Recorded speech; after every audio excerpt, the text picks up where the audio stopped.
Welcome to a very wet South Africa, and we are following three leopards, our female and her two cubs, through the driving rain of a summer thunderstorm. My name is Brent Smith. I have my good friend Brian Djuma on camera with me, and we're in a tent. We're in a mobile filming tent.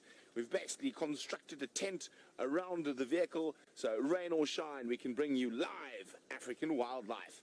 Now, I'm pretty sure this female leopard is leading the cubs back to a kill, and I'm hoping we're going to be there when she finds it. Now, if you want to ask me any questions,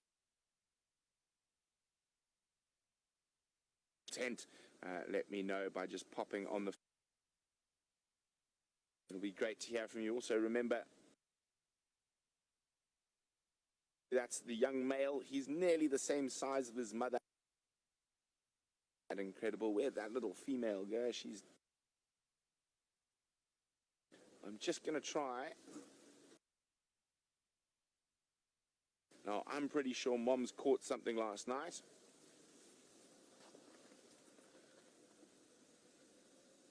Okay, let's have a look where they're going to go now.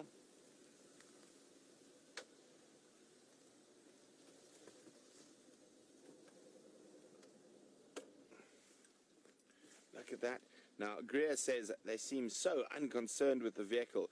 Indeed they are. They're habituated to safari vehicles, Greer, and they have been brought up around them. I actually saw these little guys when they were less than 6 hours old. They were the size of little sausages. Now, you're about to see another car drive into frame with some very drowned-looking people under ponchos, and that is the safari vehicle from Djuma. And everyone is a little bit wet, but sometimes it's worth being wet to follow Africa's big cats. And it is very exciting. As I said, I'm pretty convinced that she's caught something. I'm hoping it's something big, because if there's something big, it means on Sunday night at 11 p.m. Eastern Standard Time, we could have all of these cats on a kill for a 2-hour live safari on Nat Geo Wild.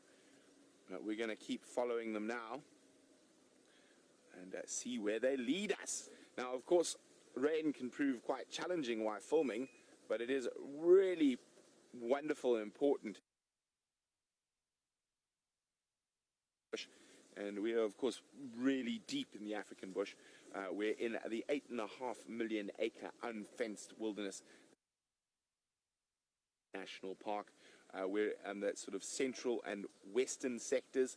At the moment, we're on Djuma Private Game Reserve, following Queen Karula.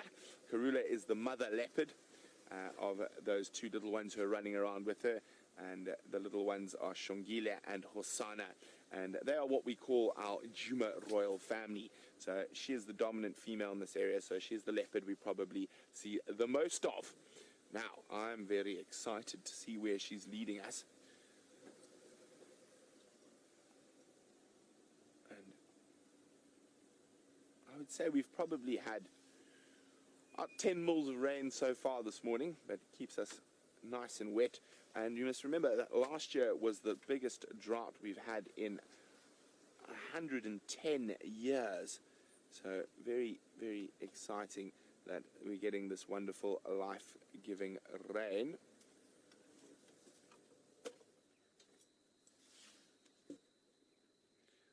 And there's Mom, Queen Karula. Hello, Claudia. Claudia's just joined us, and Claudia would like to know what is the name of this park. Well, Claudia, it's a bit more complicated than that. We're in the greater Kruger National Park. So the Kruger National Park is obviously a very large national park in South Africa that runs down the eastern border with Mozambique. Now, the greater Kruger refers to the areas that surround it. There's a lot of private reserves and other game reserves that are government game reserves where there's no fences between us and them. So 8.5 million acre wilderness where the animals are free to do as they please, and they are protected from persecution. The only that happens in these areas is safaris, and his sister lay in ambush. There she is there. As you can see, the leopards aren't too bothered by the wet weather. It's nice and cool. They quite like that. Now, she's going to look to possibly pounce on her brother as he gets closer. Look at that. So all these games that they play are very important practice. There we go. Jump. So cute.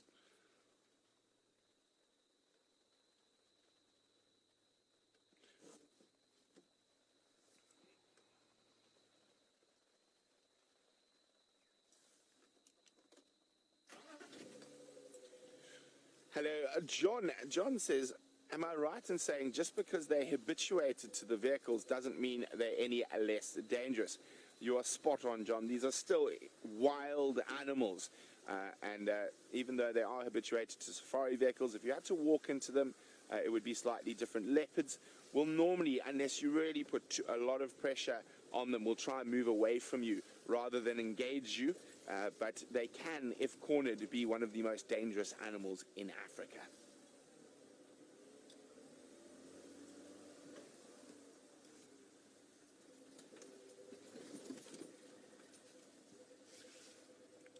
Now, Kurt's wondering how many cubs do leopards normally have in a litter? Well, Kurt, they normally have 1 or 2 cubs, in very rare circumstances 3 or 4, but generally 1 or 2. Because leopards are solitary animals and solitary hunters, it is far more difficult for them to try raise a big number of cubs like lions that are sort of communal hunters. So there's more mouths to help feed them, lots of mouths, but whereas a female leopard has to do all the feeding herself.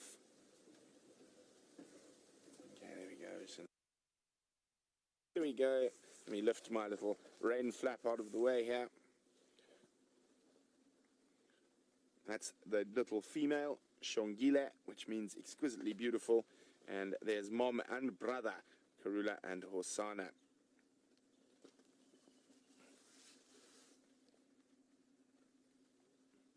Now, we've been following them for about 2 miles now.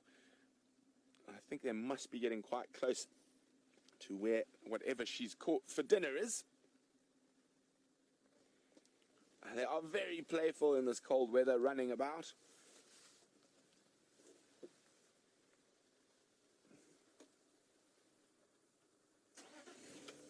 Let's keep up with them. Oh, isn't this absolutely exquisite? And isn't this absolutely amazing that even though it's raining, we can encumber ourselves in a tent to bring you live African wildlife, rain or shine.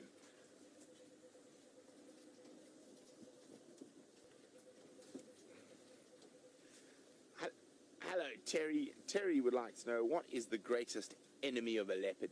Well, Terry, they've probably got 2, I'd say on a day-to-day basis, it's probably hyenas, because they steal a lot of kills from them and chase them off their meat. But in terms of actually killing the leopard, it's probably lions and wild dogs are the 2 greatest enemies. But of course, most leopards that are killed out here are generally killed by other leopards. So territorial battles and things like that can also be very dangerous for these animals. Got to fight for its place. Now, this female leopard is an incredibly good mother. Oh, okay, guys, we're out. I'm afraid as soon as there's lightning, and that was very close to us, we've got to put down the broadcast equipment. We've got a big antenna above us, so we're going to shut down. It's been great. Come join us, 11 p.m. Eastern Standard Time, Nat Geo Wild, Sunday night.